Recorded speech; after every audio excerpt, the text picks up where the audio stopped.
Let me tell you something I learned the hard way.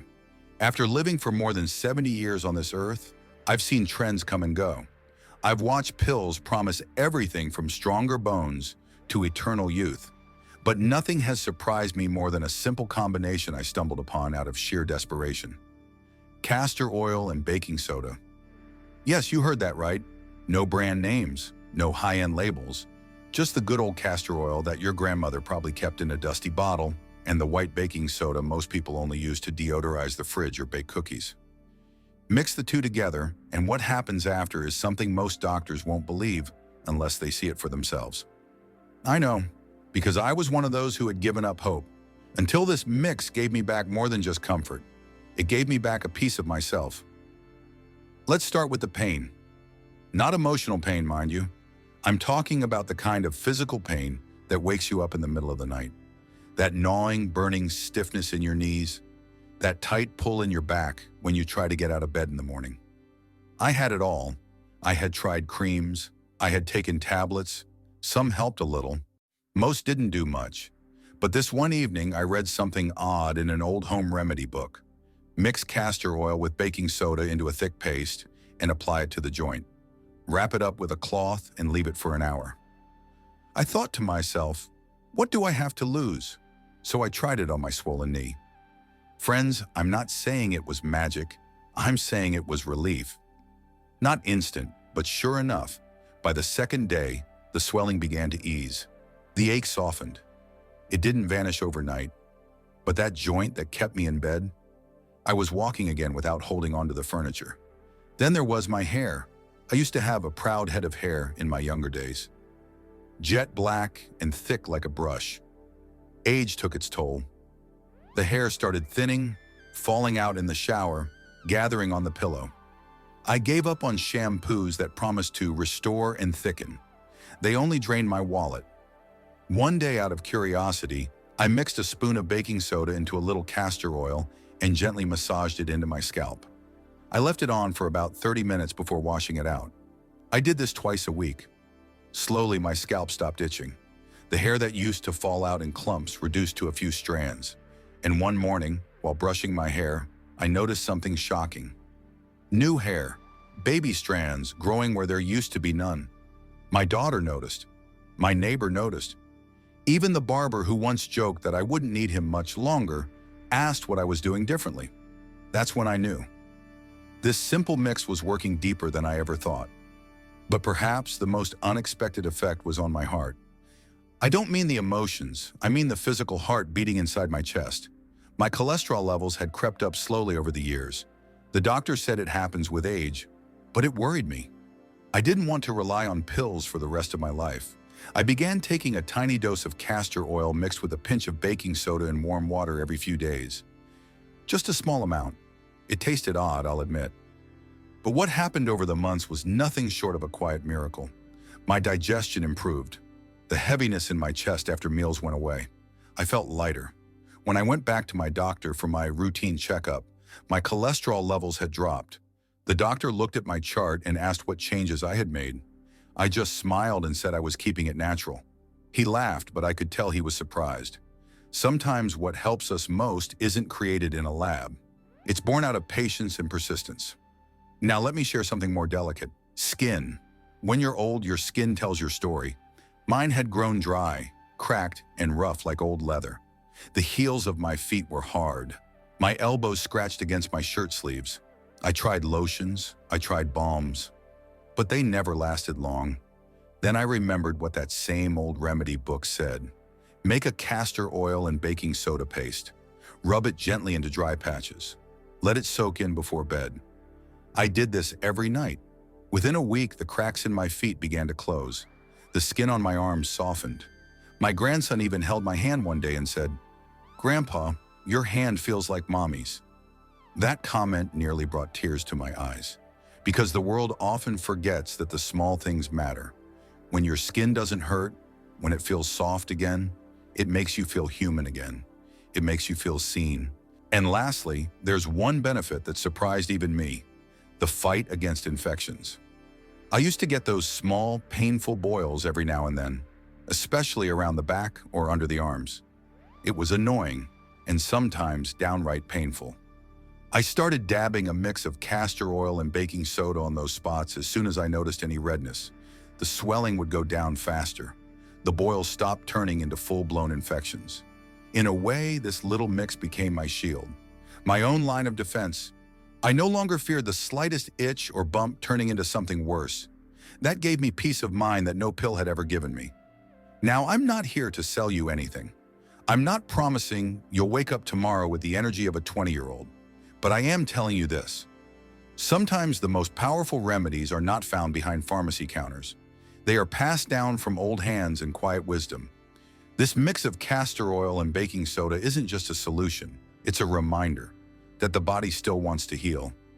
That healing is possible, that nature hasn't given up on you, even if you've started to give up on yourself. If you're struggling with pain, with thinning hair, with dull skin, or sluggish health, try this. Don't just sit in silence and wait for things to worsen. Mix castor oil with baking soda and see what happens. Start small. Stay patient. Observe closely. This mix taught me that even in old age, change is possible. Even after years of disappointment, relief can come. Even after the doctors throw their hands up, your body might just surprise them. I've shared this remedy with friends, neighbors, and even the skeptical ones who laughed at first. Many of them came back weeks later with wide eyes and humbled hearts. One said her chronic foot pain had lessened. Another told me her husband's scalp stopped flaking after years of expensive shampoos. These weren't dramatic stories. They were real ones. Ordinary people, quietly getting better. One step at a time. You see, life doesn't always give us grand solutions, but it gives us tools, and sometimes all we need is to pick up those tools and believe that change is possible. You don't need to be young to heal. You just need to be willing. Willing to trust something simple, willing to act, willing to try. So if you're sitting there wondering if this strange mix could possibly help you, my advice is this. Don't wait for things to get worse. Don't wait for someone else to give you permission. You've lived long enough to know your own body. Listen to it. Honor it. Mix a little castor oil with a little baking soda and watch what happens. Not in the blink of an eye, but slowly, gently, just like nature intended. And when it begins to work, when you start to feel the difference, you'll understand why I say this with such conviction. Not everything needs to come from a prescription pad. Sometimes it just needs to come from the wisdom of the old and the courage of the curious. So take that step, stir the mix, apply it with care, and believe in the quiet power of healing. Because if it worked for me, a tired, achy old man who thought his best days were behind him, it might just work for you too. Why does the modern world continue to ignore age-old remedies that have helped generations heal long before pharmaceutical companies existed? You know, I've lived long enough to remember a time when healing didn't start in a pharmacy. It started in the kitchen, in the backyard, in the stories passed down from grandmothers with worn hands and hearts full of memory. When I was a child, we didn't rush to the doctor for every ache or cough. We had roots, herbs, oils, a warm poultice pressed onto the chest, a bitter tea brewed over the stove. Healing was personal, and it worked. Yet here we are in a world so shiny and fast, where everything has a barcode, and people look at you like you're crazy if you mention rubbing castor oil on sore joints or drinking ginger tea for nausea. And I can't help but ask myself, why? Why has the modern world turned its back on remedies that helped generations survive, heal, and thrive long before there was ever a white pill in a plastic bottle? The answer, my friend, isn't simple, but it's not hidden either. We live in an age of convenience. Fast food, fast medicine, fast answers. People don't want to wait. They want relief now. They want solutions packaged in foil and sealed with approval. And I understand that. When you're in pain or scared, of course you'll reach for the quickest thing. But healing doesn't always work that way. The body is not a machine to be patched and sent back to work. It's a living, breathing story. And sometimes the healing that lasts takes patience. Castor oil doesn't erase arthritis in one day. Turmeric doesn't fix inflammation in one dose. These old remedies work like whispers, soft and steady. They teach the body to heal itself. But in a world that's addicted to volume, whispers get drowned out. Then there's the money. I don't say this with bitterness, just truth. You can't patent a ginger root. You can't make billions selling a remedy that grows in every backyard. But you can build empires with drugs that need prescriptions. Repeat customers, refills. Look around. We're surrounded by advertisements, not for garlic or honey, but for tablets, sprays, injections, and pills, with names longer than a Sunday sermon. The system isn't built to support self-reliance. It thrives when you depend on it. That's the hard part to swallow. Not because medicine doesn't help. It does. Modern medicine has saved lives, including people I love, but it should have been a tool, not the only answer. We didn't stop using shovels just because we invented tractors. So why did we abandon nature because of laboratories? There's also a kind of forgetting that happens with time. The young grow up thinking healing must come from a clinic. That wisdom only wears a white coat. They haven't sat by a fire listening to an elder talk about the way mustard oil warms sore muscles, or how chewing on cloves helped toothaches in the middle of the night. That kind of knowledge isn't written in textbooks. It lives in experience, in trial and error. And when old people like me go quiet, or when no one listens, that knowledge starts to fade. The world doesn't ignore old remedies because they don't work. It ignores them because it's forgotten how to hear them. Some say science hasn't proven all these remedies, and that's fair. We need evidence. We need to be safe. But here's the thing, just because something hasn't been studied doesn't mean it hasn't worked. My grandmother didn't have access to labs or journals, but she healed fevers with rest and herbs. She treated burns with ghee and soothed coughs with tulsi leaves. And those remedies didn't just work once, they worked again and again. If something has helped people for hundreds of years, maybe it's time to start asking why it works, not if it works. And I'll tell you something else.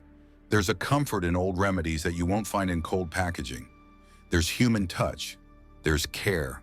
When someone rubs oil on your aching back, they are not just applying medicine. They're giving you time, presence. That's part of the healing too. In today's world, we've lost that part. We get 5 minutes in a waiting room, a prescription, a bill, and then we're sent on our way. But the old ways made healing a shared act. A grandmother sitting by your bedside, a neighbor bringing herbs. That made people feel seen, loved, and I believe that kind of healing is just as powerful as any drug. Still, it's not easy to convince people now. The internet tells them one thing, their doctors tell them another. And when someone like me speaks up, it's easy to brush it off as old talk. But let me tell you something. I've watched strong men break under pain that pills couldn't touch. I've seen fragile women regain strength with nothing but homemade concoctions and faith. I've lived it, and no marketing campaign can erase what these eyes have seen and these hands have tried. So when people ask me why the world ignores old remedies, I say it's because the world stopped listening. It forgot to slow down. It got too busy chasing profits and speed, but not all is lost. I see more young people waking up, growing herbs in pots, asking questions, listening again, and that gives me hope. Maybe they're beginning to realize that real healing doesn't always come with instructions printed in small font. Sometimes it comes in a jar of oil, a handful of salt, a recipe whispered from one generation to the next. We're not trying to replace doctors.